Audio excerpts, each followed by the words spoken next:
Второй день катания, едем к Тихому океану. Обязательно нужно одевать бипер, он поможет, если, не дай бог, кого-то накроет лавиной. Таким образом он включается. Проверяйте заряд, 99%. Ну все, ребят, помчали потихоньку. Самое главное, это безопасность. Катайтесь на снежках, это очень травмоопасная вещь. Помните о лавинах, помните о дистанции. Никакие понты не стоят человеческой жизни. Поэтому прежде всего слушайте свой разум, а не то, что хотите перед кем-нибудь там выпендриться. Мишань, ты как? Мне дали снегоход. Дали? Да.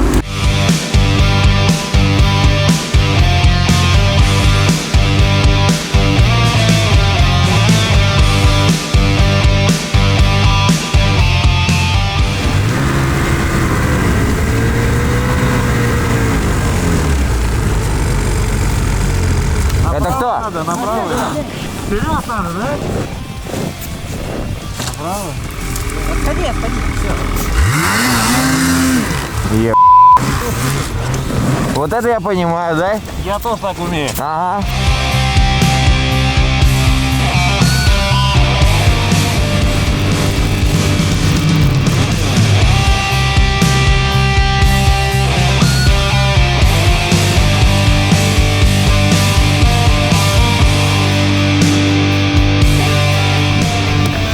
Мишань, ну что, готов исполнять? Я чуточку взять. Не ссы, главное газ не отпускай прям. Что-то стрёмно пока мне ехать. Подъем на самом деле, ну, не сильно сложный. Ага. Всем привет, меня зовут Денис Евграфов. Я работаю в снегоходной школе Skidooking Камчатка уже 3-й сезон. Очень важно положение ног, тела и давить газ. И всегда палец на тормозе. Не бояться давить газ. Если ты не давишь газ, ты копаешь. Если ты давишь газ, ты катаешься.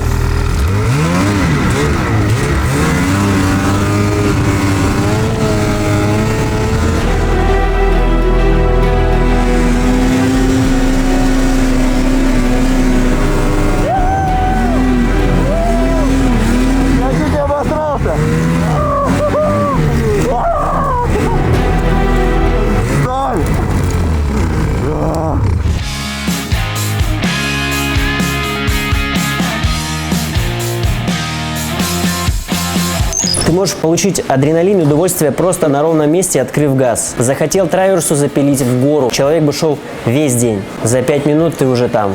И это круто. Ты стоишь на самой высоте, ты понимаешь, что здесь сильный ветер, и высота около 1,5 километра над уровнем моря. А там внизу маленькие точки проезжают. И ты понимаешь, что со снегоходом ты можешь сделать очень многое. Нужно лишь только научиться правильно, под правильным руководством.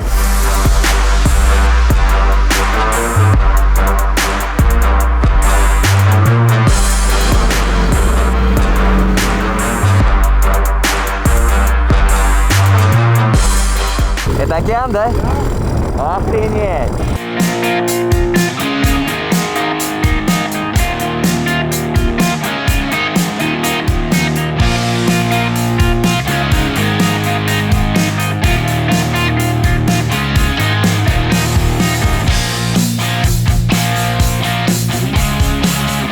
Вот такие приключения. Давай. Заводи. Заводить? Подгазовывай, Стас.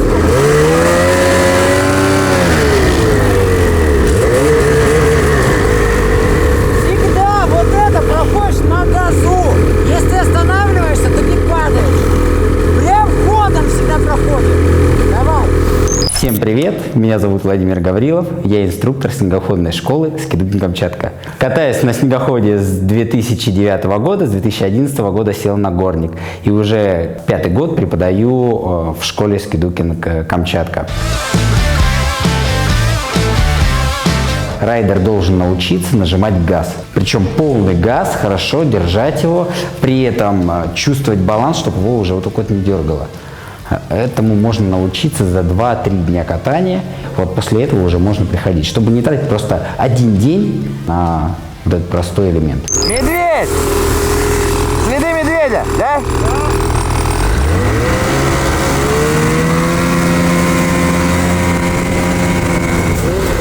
О, смотрите, Мишка по льду пошел. Так, ну что, какая у нас задача? Задача сделать тропинку. Если бы на камеру, я бы сказал. Ребят, вы сейчас серьезно опять это, да? Да, видишь, вот ребята копают. Они делают бортики, и мы поедем на левой стороне. Мы вряд ли поедем. Поедем. Вы маньяки, ребят. В общем, мы чуть-чуть не доехали до моря. И нам вот надо преодолеть такую речку. Она здесь делает поворот.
Тихий океан, это охеренно.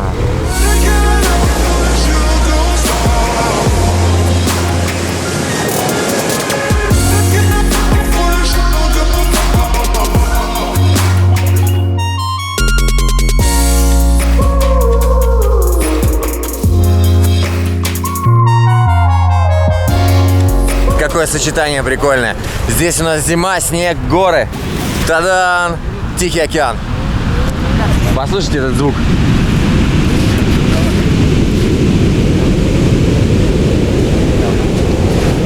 Слушай, но сочетание очень крутое, ни разу в жизни такого не видел. Я вообще, не передать даже словами, очень круто. Да, еще вот этот запах. И звук. Звук такой гром прямо от мощнейших волн. Посмотрите на это. Бам! Можно стоять и просто, я не знаю, какое количество времени наблюдать. А это вот обед по-камчатски называется. Хлебушек, колбаска, сальцо. По-украински. Самая вкусная еда, да, украинская, наверное, да? Да. Вот это красота. Не хватает еще горилки. Почему не хватает? Не, ну за рулем нельзя, правильно пить? Нет, только вечером. Нас продувают, кстати, каждое утро гады. Говорят, ну-ка, мы не пьем, они нас все равно продувают. Шиповник. Ой, красота. Какой? Сальцо, настойка. Заслужил? И Тихий океан. Чему мы раньше на Камчатку не ездили, Миш? Я вообще не понимаю людей, которые здесь ни разу не были. Теперь. Круто, что мы живем в России, и у нас есть такая безумно крутая природа, не надо никуда ехать. Самое главное, обидно, что мы не используем эти красоты. Да, вот там Сан-Франциско, ребята, чтобы вы понимали. Совсем недалеко, да?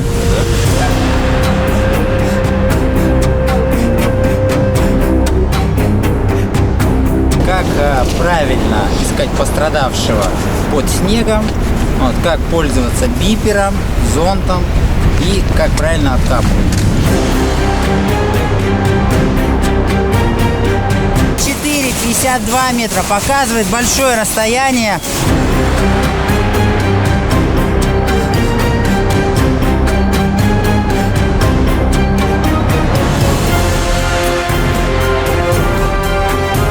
Быстро ныряем, делаем до шлема, докапываемся, понимаем, что мы докопались действительно до зоны шлема, что он уже дышит, дыхательные пути у него открыты. Вот, мы ему ничего, дальше ничего не копаем, ничего не помогаем. Если у нас есть второй пострадавший, мы бежим откапывать второго пострадавшего, чтобы предоставить ему воздух. Причем, какой самый главный плюс вот этого вот момента, если у человека произошли какие-то травмы, представьте его тащить из дырки наверх. А тут мы расширили полку и вытащили его на полку, то есть выкатили прямо его на эту же полочку, которую мы уже подготовили.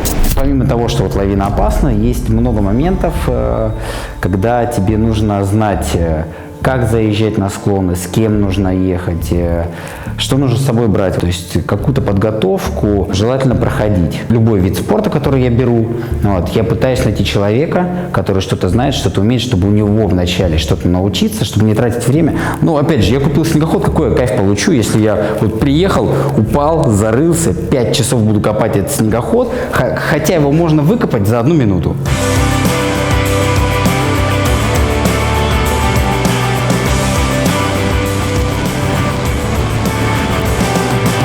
Сегодня научились ребята, как спасать людей, выкапывать. Горы ошибок не прощают, а на снегоходах вдвойне.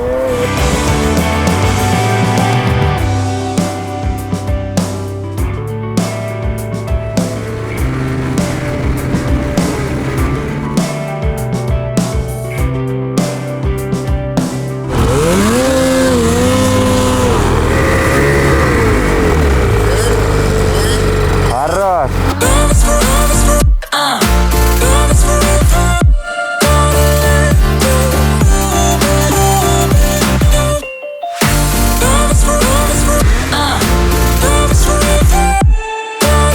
Улетел как бы, но у меня нет чувства страха, знаешь, что ножки косились. Я встал такой, ко мне подъехал кто-то, не помню, кто из ребят такой, типа, давай я тебя довезу, да, да я дойду нормально. Я сел, раз, поехал. Я увидел, как ты нырнул, я думаю, ну за Пашей я точно поеду. А потом я смотрю, снегоход дальше летит, а Паша на дороге такой сидит. Ты молодец. А ты тоже красава. Теперь всегда уже прям более уверен. Ни разу не падали. Не стеснялись, да. Техника просто, ну это, я не знаю, это, во-первых, произведение инженерного искусства, а во-вторых, это просто неубиваемое. Мы столько раз их валяли, они у нас летали, падали, там что-то кувыркались. Все, спасибо. Погнали. Басик? Я знаю, чем мы сейчас займемся. Это горячий басик и пожрать.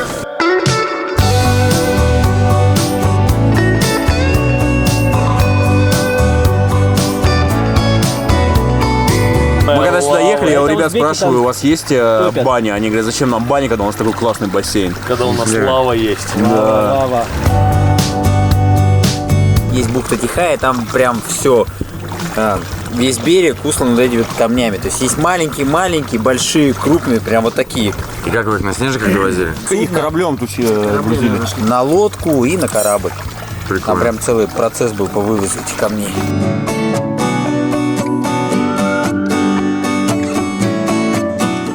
Сейчас я вам расскажу, сколько стоит вообще примерно снаряжение, чтобы вы понимали. Термобелье можно любое купить. Если вы катаетесь и не особо подвижны, то термобелье должно быть толстое. Если вы катаетесь и на горных лыжах, снегоходах, где постоянно двигаетесь, то термобелье должно быть синтетическое. Еще защита коленей, она стоит 8000. Это стоит 18, комбинезон 47, сапоги 20, шлем 22. Очки 12, близко 5, рюкзак стоит 50 тысяч рублей, носки хорошие стоят 1003, шапочка обязательно, потому что вы приезжаете, снимаете шлем, чтобы не продуло. Перчатки вот у меня специальные для снегоходного катания, они мембраной, которая не пропускает воду. Такие перчатки стоят 16 тысяч, по-моему, отрабатывают свое, то есть не надо вторую пару, можно в этих ездить. Ну и снежик от 1 миллиона до 1,5. Еще один день тренировки. При выезде с базы стоит датчик специальный на бипер. Если у вас бипер выключен, то он, соответственно, горит красным. Если я сейчас подойду, сигнал будет гореть зеленым. Это говорит о том, что если, не дай бог, с вами что-то случится, вас, по крайней мере, найдут под снегом. Безопасности уделяется особое внимание. Да. Главный архитектор лавин – это ветер. Поэтому нужно всегда смотреть по тому, какая погода, сколько выпало снега, как дул ветер и какая погода сейчас. Как приятно раздевать этого красавца. С собой всегда лучше иметь бутылочку воды, потому что, когда у вас нет сил, вы ошибаетесь. Из-за этого бывают травмы, падения. Вот, поэтому всегда с собой иметь бутылочку воды. Как она будет в тепле, даже если на улице минус. Как мы двигаемся? Вот в этом положении мы двигаемся ровно. Если нам нужно ехать в гору, нам нужно загрузить гусеницу. То есть мы переходим назад, корпус у нас наклоняется вперед. Руки должны быть всегда в таком положении, чтобы вы почувствовали, что они у вас абсолютно расслаблены. Осваиваем контрруление. На самом деле очень такая странная штука. То есть, когда тебе надо повернуть направо, руль надо поворачивать налево.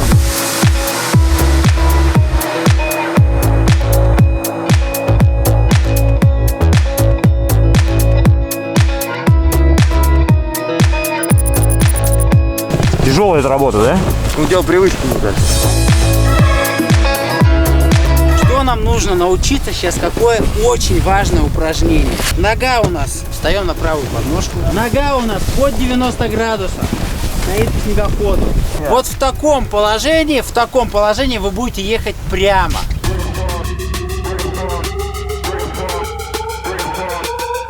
Снегоходный спорт, он дело не из дешевых. Не каждый себе может позволить, но каждый бы хотел. Требует, да, действительно сильных физических данных, какой-то физики.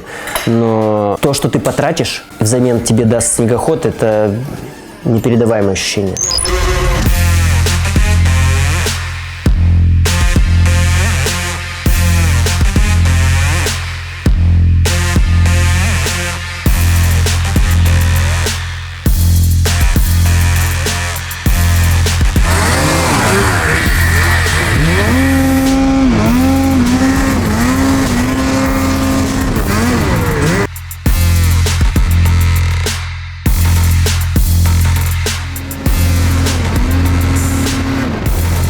Вот здесь у меня будет отрыв.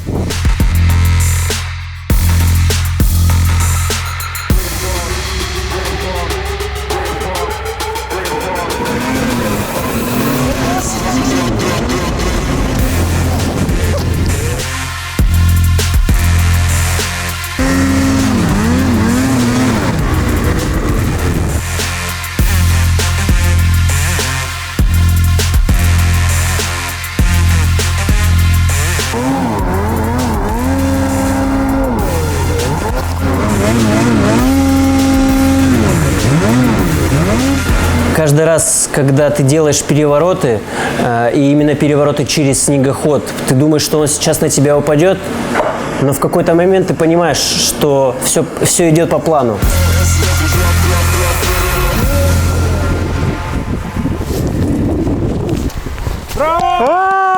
Здорово! Нагрелся, Денчик? Хоть потеплее стало.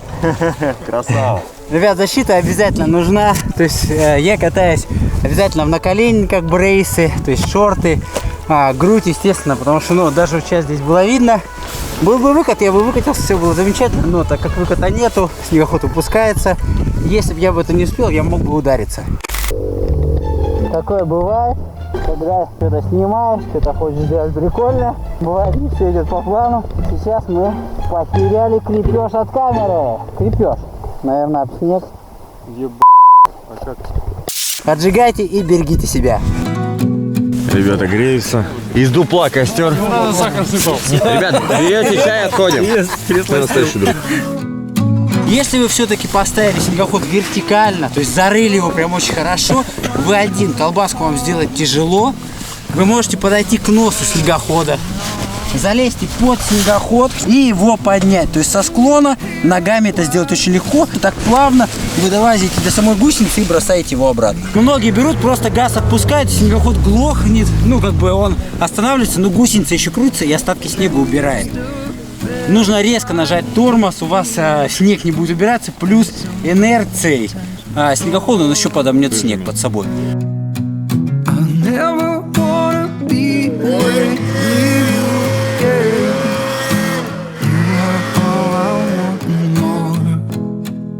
Какая красота!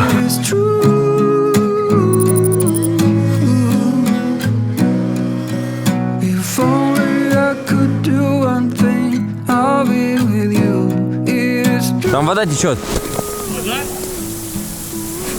Слышно звук?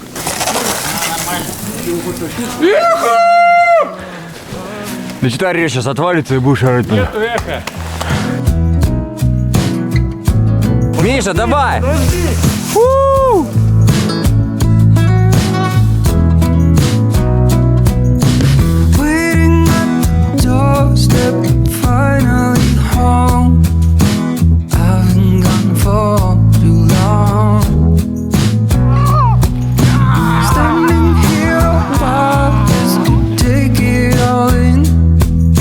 Крайний денек. Какие успехи у тебя за 4 дня? Ну, по крайней мере, начинаешь понимать вообще, что такое снегоход, для чего он нужен. И как на нем вообще правильно ездить, хотя бы поворачивать. Очень похоже с подводной охотой. Такой же комьюнити, взаимовыручка очень большая, очень много внимания уделяется безопасности. Классная времяпрепровождение, то есть на свежем воздухе, ты активный, тебе ни в коем случае нельзя бухать.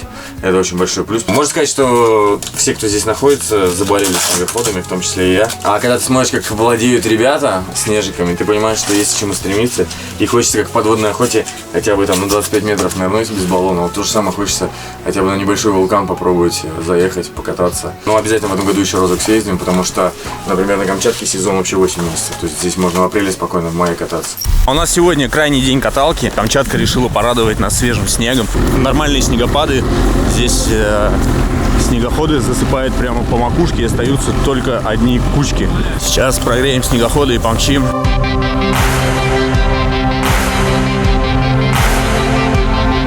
Основные органы управления — это переключение подогрева рукояток, переключение дальнего и ближнего света, запуск снегохода с кнопки и экстренное выключение зажигания.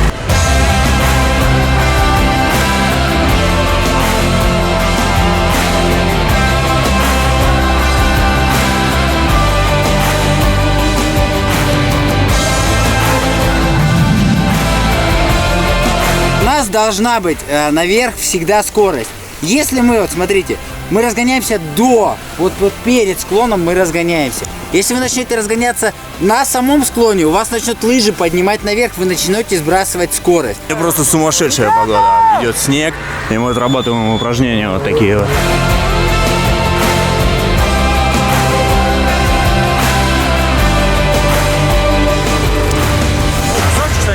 Йоу-йоу-йоу!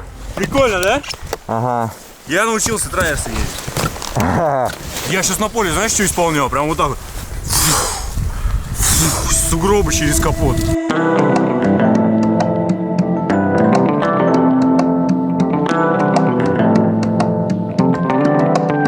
Вода настолько горячая, что приходится закидывать ее снегом.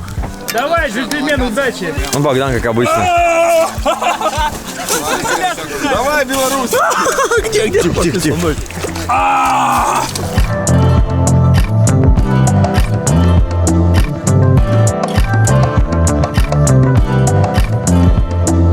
Еще один лайфхак от снегоходчиков. Когда приехал на стоянку, немножко отдохнуть, можно вот так вот посушить снарягу. Или раздеться и вот так вот просушить снарягу.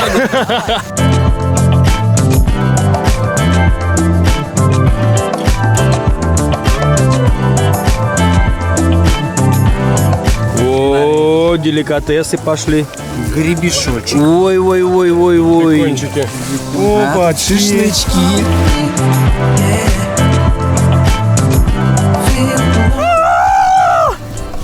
Давай, будь мужиком! Давай, ныряй сразу! Ныряй, сальтуху делай! Ноги околели. Я. Как вам Камчатка, парни? Огненная, горячая, Теплая. Вы первый раз? влажная Так же, как и Камчатка. ты. Круто, да? Да. Смотрите, как быстро Тебе насыпать, встаивает. дольше плавишь будет. Как будто кипит.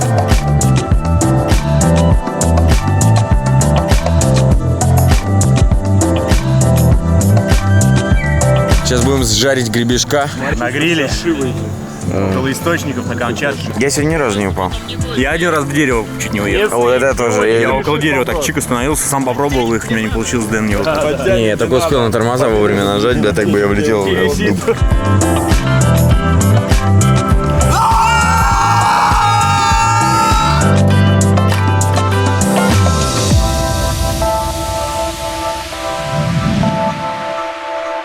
Греются. Их можно сырыми, в принципе, есть. Ой, красота. А они еще в беконе. Здесь у нас мяско, шашлычок. А, красота. Спасибо. Тают во рту. Они в руках. Скрестим же шпажки. Наши. И в банку, и в 3-литровую.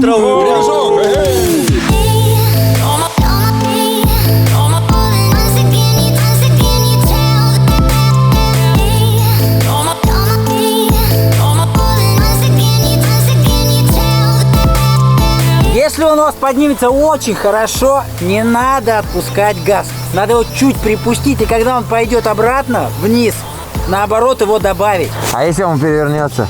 А назад он точно не перевернется.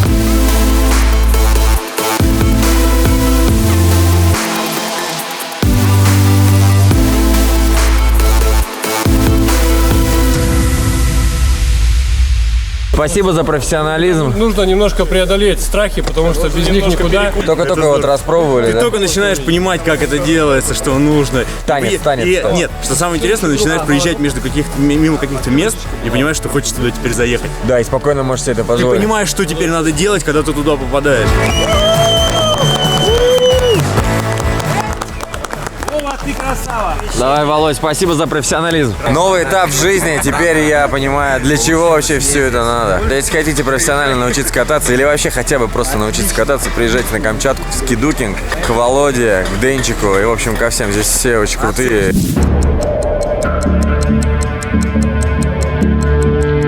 Смотри, вахтовка застрял. Эскаватором, точно. Ее тащит эскаватором. Не может даже. Так он легкий. А нам в аэропорт ехать. Просто посмотрите, сколько снега выпало. Это буквально за одну ночь. Вот, собственно говоря, такие снегопады на Камчатке абсолютно нормально. Вахтовка доехать не может. Лежит на боку. Че, пипец?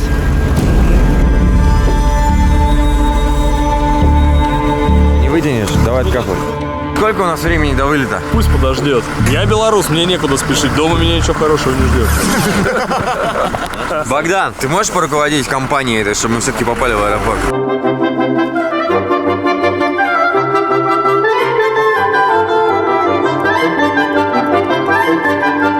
Тянет лебедкой сам себя, смотрите.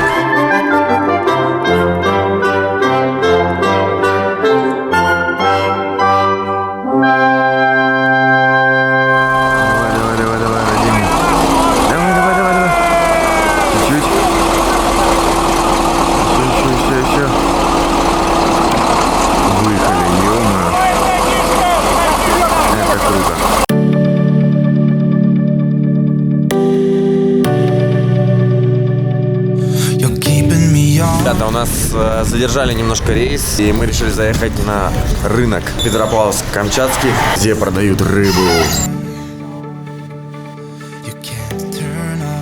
Итак, ребята, давайте посмотрим, сколько стоит икра нерки. 200, икра горбуши 1800, икра кирща 2800.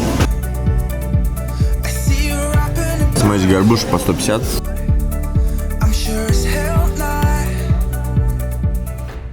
За камеры у вас такие. Классные, Sony называется. А вот это получается... Это будет с горчинкой, нерка у нас всегда, ребята, с горчинкой. Вот я вам даю пробовать. Вот это очень вкусное. Девчонки, дайте нерки.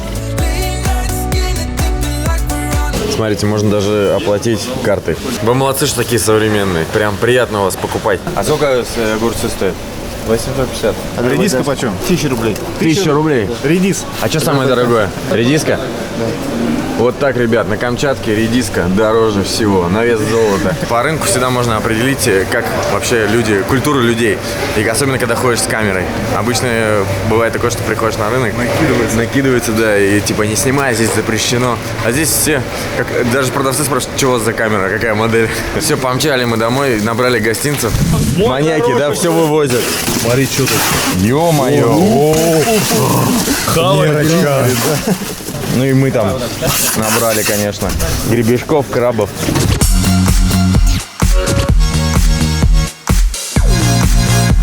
Закуска бастурма, рулет из курицы, лаваш со сливочным сыром. Ой, все, что я люблю. Овощной салат с сыром фета, солянка со сметаной, куриный рулет, рыбный рулет, бомба. Сань, мне кажется, я уже подсел на бизнес-класс, только когда зашел на него. Итак, давайте посмотрим, что же у нас сегодня предлагает наша авиакомпания.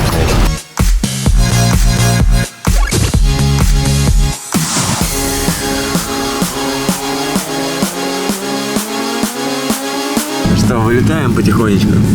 Москва, жди.